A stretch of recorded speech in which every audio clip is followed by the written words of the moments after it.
बिस्मिल्लाहिर्रहमानिर्रहीम। Dear students, मी doctor Kashif और आज का हमारा टॉपिक है electric field intensity. What is electric field intensity? Electric field intensity को अंडरस्टैंड करने के लिए हम एक डायग्राम का सहारा लेंगे। इसमें एक बात याद रखिएगा कि इलेक्ट्रिक फील्ड इंटेंसिटी को आगे हम सिंपल जो टर्म हम यूज़ करेंगे वो इलेक्ट्रिक फील्ड होगी। तो इलेक्ट्रिक फील्ड इंटेंसिटी से पहले अगर हम इलेक्ट्रिक फील्ड जैसे ग्रेविटेशनल फील्ड है वो रीजन किसी भी, ये सपोज कर लिए एक सोर्स चार्ज है, इसके गिर्द एक रीजन मौजूद है और इस रीजन को भी हम थोड़ा सा अगर क्लियर वे से देखें तो इस रीजन में डॉट्स शो किए गए हैं। जहाँ डॉट्स की तादाद ज़्यादा है वहाँ पे इलेक्ट्रिक फोर्स की वैल्यू ज़्यादा होगी और जैसे जैसे हम दूर जाते हैं वहाँ पे डॉट्स की तादाद कम हो गई है और एक रीजन के बाद ये मौजूद ही नहीं है। इसका मतलब है वो रीजन उस चार्ज का जिसको हम सोर्स चार्ज का नाम दे रहे हैं उसमें जब हम एक टेस्ट चार्ज रखते हैं जो पॉइंट चार्ज होगा तो उसमें जो वो फोर्स फील करेगा तो वो जो रीजन है वो इलेक्ट्रिक फील्ड रीजन कहलाएगा, जिसको हम इलेक्ट्रिक फील्ड का नाम दे रहे हैं। तो इसको हम एक और बेटर वे से अगर हमने अंडरस्टैंड करना है तो मैं यहाँ कुछ इक्वेशंस का सहारा लूँगा।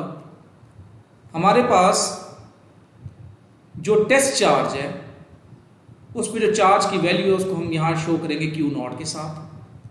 अब सपोज कर लें कि जब हम एक टेस्ट चार्ज को करीब ले आते हैं एक सोर्स चार्ज के तो उसमें जो फोर्स लगेगी वो दो चीज़ों पे डिपेंड करेगी। दोबारा अंडरस्टैंड कर लें, फोर्स किस पे लग रही है? टेस्ट चार्ज पे। और वो जो फोर्स होगी वो एक किस चीज़ पे डिपेंड करेगी कि उस टेस्ट चार्ज की जो अमाउंट है चार्ज की वो कितनी है। अगर क्यू नॉट की वैल्यू ज़्यादा होगी तो जो टेस्ट चार्ज पे फोर्स लगेगी वो भी ज़्यादा होगी। दूसरी चीज़ क्या है कि अगर हम उस टेस्ट चार्ज को डिफरेंट रीजन्स के अंदर रखते हैं, ये देखें हमने यहाँ पे 3 रीजन्स लिए हैं, उनमें इलेक्ट्रिक फील्ड की वैल्यू E1, E2 और E3 है। अब E1 में अगर इलेक्ट्रिक फील्ड डिफरेंट है तो उसमें जो फोर्स लगेगी वो भी डिफरेंट होगी और अगर इलेक्ट्रिक फील्ड की वैल्यू ज़्यादा होगी तो फोर्स भी ज़्यादा लगेगी। तो इन दो बातों को अगर हम कंबाइन करें तो हमारे पास जो रिजल्ट आता है वो ये है कि टेस्ट चार्ज पे जो फोर्स है वो प्रोपोर्शनल है क्यू नॉट कि उसकी अमाउंट कितनी है चार्ज की और ई इलेक्ट्रिक फील्ड इंटेंसिटी। इन दोनों को अगर हम इकट्ठा करें तो हमारे पास इक्वेशन बन जाएगी F इक्वल टू के क्यू नॉट ई। अब के हमारे पास ये थोड़ी सी हमें लिबर्टी है कि अगर हम के की वैल्यू 1 रखते हैं तो यहाँ से ई जो हमारे पास इक्वल होगा वो होगा E equal to F over Q nought. यहाँ से हम इसको डिफाइन कर सकते हैं। Electric field intensity at a point is the force experienced by a unit positive charge placed at that point. अब देखिए यहाँ पे हमने ये टेस्ट चार्ज रखा, इस पे जो फोर्स लगी वो किसने लगाई है? वो ये रीजन है, ये किसका है? ये सोर्स जो चार्ज हमने लिया है इसका रीजन है, इस पे जो फोर्स लगी है उस वे से हमने इसको डिफाइन किया है। दोबारा सुन लें, electric field intensity at a point is the force per unit charge और ये क्यू नॉट किसका चार्ज है? ये टेस्ट चार्ज का चार्ज है। तो सिंपली हम इसको यहां से भी डिफाइन कर सकते हैं, electric field intensity is the force per unit charge at that point. दूसरा, यहां पे नजर आ रहा है कि इलेक्ट्रिक फोर्स एक वेक्टर क्वांटिटी है तो इसलिए electric field it is also a vector quantity. ये दूसरा पॉइंट हो गया। तीसरे पॉइंट में आप इसकी इक्वेशन लिखेंगे, इवन आप इक्वेशन लिख के भी इसको आप डिफाइन कर सकते हैं। और आखिरी पॉइंट, अगर आप इसका यूनिट यहां से निकालें तो फोर्स का यूनिट न्यूटन और क्यू नॉट का यूनिट कूलम बनेगा, तो यहां से इसका यूनिट बनता है न्यूटन पर कूलम।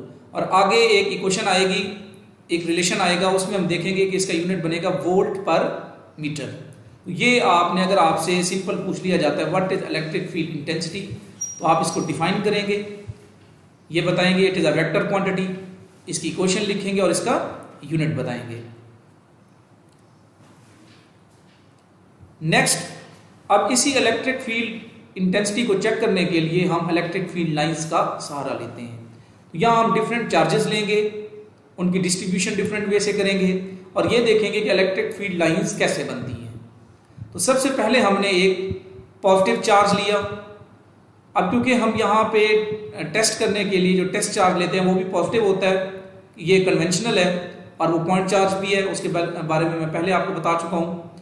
तो उसकी वजह से जो इलेक्ट्रिक फील्ड लाइंस क्रिएट होती हैं वो ड्यू टू पॉजिटिव चार्ज वो रेडियली आउटवर्ड होती हैं। जैसे एक बल्ब में से रोशनी निकल रही होती है तो ये लाइंस प्लेन पे मौजूद नहीं है, ये अंदर की तरफ भी हैं और बाहर की तरफ भी हैं। इसी तरीके से अगर हम एक सिंगल नेगेटिव चार्ज ले लें, ये देख लें, ये एक अलग स्टोरी है और ये एक अलग स्टोरी है। नेगेटिव चार्ज ले लें तो उसकी वजह से जो आपको इलेक्ट्रिक फील्ड लाइंस मिलेगी वो रेडियली इनवर्ड होंगी। दोबारा ये टर्म सुन लें, रेडियली इनवर्ड। तो ये आपने एक एक लाइन में भी आप इसको बता सकते हैं। पॉजिटिव चार्ज के लिए जो इलेक्ट्रिक फील्ड लाइंस होंगी वो किधर होंगी, रेडियली आउटवर्ड, और नेगेटिव चार्ज के लिए रेडियली इनवर्ड। ये एक और वे है जिसमें हमने चार्जेस को डिस्ट्रीब्यूशन उसकी दिखाई गई है। Electric field lines for two identical positive point charges, ये दो पॉजिटिव पॉइंट चार्जेस, इन दोनों का जो चार्ज है वो सेम है, इस पे भी पॉजिटिव है और इस पे भी पॉजिटिव। और इसकी वजह से जो इलेक्ट्रिक फील्ड लाइंस है, क्योंकि ये दोनों पॉजिटिव हैं, दोनों एक दूसरे को रिपेल करेंगे। तो इसके सेंट्रल रीजन में जो इलेक्ट्रिक फील्ड की वैल्यू यहाँ पे नजर आ रही है आपको, क्योंकि इलेक्ट्रिक फील्ड लाइंस मौजूद नहीं है, यहाँ इसकी वैल्यू क्या होगी, 0 होगी। और दूसरा जो पैटर्न है वो यहाँ आपको खास तौर पे नजर आ रहा है, इसको आप देख सकते हैं। नेक्स्ट है कि एक हमारे पास पॉजिटिव चार्ज है और एक हमारे पास नेगेटिव चार्ज है। तो उसकी वजह से जो आपको यहाँ पे आप इसको जस्ट लाइक अ डाइपोल भी कह सकते हैं, एक पॉजिटिव चार्ज और एक नेगेटिव चार्ज है। अब यहाँ पे आपको नजर आ रहा है कि अगर यहाँ पे हम टेस्ट चार्ज रखें तो उसकी रिपल्शन के हिसाब से जब हम इलेक्ट्रिक फील्ड लाइंस यहाँ पे हासिल करते हैं तो ये एक कर्व फॉर्म में है और ऐसे लग रहा है जैसे इलेक्ट्रिक फील्ड लाइन स्टार्ट हो रही है पॉजिटिव चार्ज से और एंड हो रही है नेगेटिव चार्ज पे। तो इट मींस हमारे पास जो पॉजिटिव चार्ज है वो एक्ट करेगा एज अ सोर्स, और ये क्योंकि एंड हो रही है -q पे तो हम इसको ये एक्ट करेगा एज अ सिंक। और ये लास्ट केस है जिसमें उसने दो पैरेलल प्लेट्स ली हुई हैं, एक पे चार्ज +q है और एक पे -q है, और इनके दरमियान डिस्टेंस हमने बहुत स्मॉल रखना है। उसकी वजह ये होगी कि जब इलेक्ट्रिक फील्ड लाइंस यहाँ से स्टार्ट कर होती हैं तो ये कर्व होने से पहले ही एंड हो जाती हैं। तो इसलिए हमें सेंट्रल रीजन के अंदर, इस पूरे पोर्शन के अंदर जो इलेक्ट्रिक फील्ड लाइंस हैं वो स्ट्रेट मिलती हैं। इट मीन्स इलेक्ट्रिक फील्ड की जो वैल्यू है वो कांस्टेंट होगी। और बाहर वाले रीजन में आपको नजर आ रहा है जैसे हमारे पास एक पॉजिटिव और नेगेटिव चार्ज हो, तो यहाँ पे आपको बेंड फॉर्म में ये इलेक्ट्रिक फील्ड लाइन नजर आ रही है। इट मीन्स यहाँ पे इन दो रीजन्स में इलेक्ट्रिक फील्ड की जो वैल्यू है वो वीक होगी। तो ये आपने तमाम केसेस को एटलीस्ट 1 या 1.5 लाइन के अंदर आपने बताना है और प्रॉपर वे से डायग्राम भी बनानी है। और इन तमाम बातों को हम समराइज करेंगे properties of electric field lines के अंदर। ये एक फेमस शार्ट क्वेश्चन है, आपने चारों प्रॉपर्टीज को अंडरस्टैंड भी करना है और 1 बाय 1 बताना भी है जी। तो फर्स्ट प्रॉपर्टी क्या है जो अभी तक हमने डिस्कशन की है उसके हिसाब से भी आप इसको बता सकते हैं। Electric field lines originate from positive charges and and on negative charges. तो हम यहाँ पे देख चुके हैं कि स्टार्ट कहाँ से हो रही है, पॉजिटिव चार्ज पे, और एंड कहाँ पे हो रही है, नेगेटिव चार्ज पे। इसीलिए हमने इसको सोर्स का नाम दिया और इसको सिंक का नाम दिया। दूसरा point, the tangent to a field line at any given point give the direction of the electric field at that point. ये भी हम उसी डायग्राम से अंडरस्टैंड करेंगे। सपोज कर लें कि ये हमारे पास पॉइंट है, इस पॉइंट में मैं इलेक्ट्रिक फील्ड की डायरेक्शन चेक करना चाहता हूं। तो मैं यहाँ पे एक टेंजेंट लाइन ड्रा करूंगा, तो जो टेंजेंट लाइन की डायरेक्शन होगी वही इलेक्ट्रिक फील्ड की डायरेक्शन होगी, लेकिन कहाँ पे, उस सर्टेन पॉइंट पे। आगे अगर हम पॉइंट चेंज करते हैं तो इलेक्ट्रिक फील्ड की डायरेक्शन भी चेंज हो जाएगी। जैसे यहाँ पे आपको नजर आ रहा है इस पॉइंट पे, पॉइंट 1 पे इलेक्ट्रिक फील्ड की डायरेक्शन ये है क्योंकि ये टेंजेंट की डायरेक्शन यहाँ पे ये है, और अगर हम ये वाला पॉइंट लेंगे तो यहाँ पे टेंजेंट इस फॉर्मेट में बनेगी, तो यहाँ पे इलेक्ट्रिक फील्ड की डायरेक्शन भी चेंज हो जाएगी। तो ये 2 पॉइंट्स बड़े आसान वे से हमने अंडरस्टैंड किए। तीसरा पॉइंट हम पहले देख लेते हैं यहाँ से कि जहाँ लाइंस क्लोज होंगी, जहाँ पे लाइंस क्लोज होंगी वहाँ पे इलेक्ट्रिक फील्ड की जो वैल्यू है वो ज्यादा होगी, और जहाँ लाइंस दूर होंगी, इनके दरमियान फासला ज्यादा होगा, वहाँ पे इलेक्ट्रिक फील्ड इंटेंसिटी कम होगी। और आखिरी पॉइंट ये अलग से शॉर्ट क्वेश्चन भी पूछा जाता है, no two lines cross each other. क्यों? Because E has only one direction at any given point. If the lines cross, E could have more than one direction. यहां से आप देख सकते हैं कि कहीं पे भी दो लाइंस आपस में क्रॉस नहीं कर रही। वजह क्या है? इसको मैंने एक छोटे वे से आपको अंडरस्टैंड करने की कोशिश की है। सपोज कर लें कि मैं ये दो लाइंस को क्रॉस करवा देता हूं।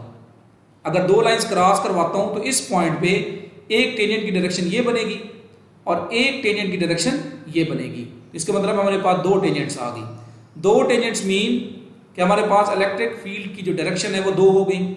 अगर दो हो जाती हैं तो जो यहाँ पे आप टेस्ट चार्ज रखेंगे वो इधर भी रिपेल होगा और इधर भी रिपेल होगा, और हमें पता है कि वो एक पॉइंट पे एक साइड पे रिपेल होता है। ये फिजिकली हमने देखा है।